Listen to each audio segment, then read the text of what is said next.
10 now. Yes, thanks very much for that, Sally. Joining me here in the studio is Cornelia Meyer, Chief Executive of Meyer Resources, but also on the advisory board for the Istanbul Finance Summit. Cornelia, very warm welcome. Lovely to see you. We heard about the measures there from Sally that the government is trying to do to reassure investors. Is it enough? Will it do the trick? I don't think it will do the trick, but let us look at the Turkish economy as a whole. Yes, tourism is very important, but manufacturing is also very important. Turkey is also important to us. 3% of global oil supply goes to the Bosphorus, and another 1.5% comes through pipelines from the Caspian, from Russia, from Iran into Europe. So it is a crucially important country. What gives me heart is it has a strong middle class. It's a typical middle class economy, about $12,000 per annum GDP per capita. So yes, it will be very tough, but the stability is sort of there because there is a strong middle class, and that means also there's strong consumers in the country. But definitely, they need tourists, they need arrivals. We should be heartened by the fact that the Bosphorus was only closed for about 2-3 hours and then opened again, but it is important to us in Europe what happens there.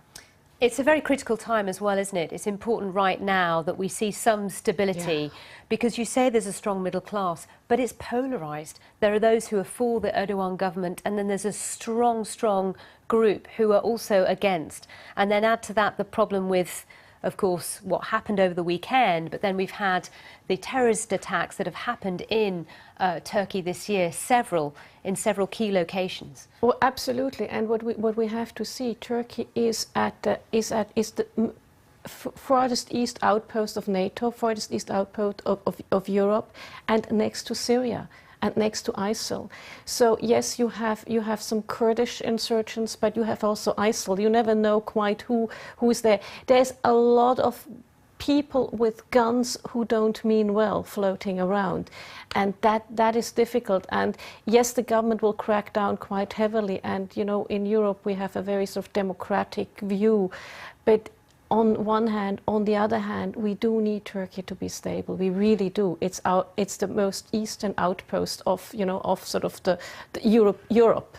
Cornelia, we were mentioning that you're on this advisory for the Istanbul Summit. What will you be advising them to sort of deal with the challenges they face? Well, we have already had lots of talks, and I brought through that this year our key topic will be geopolitics.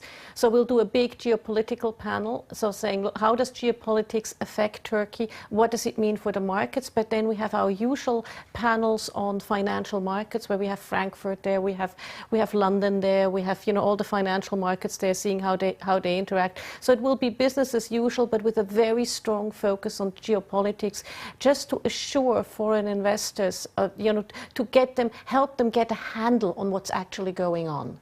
Okay. All right. Thank you so much, Cornelia. Great to see you. In. Thanks.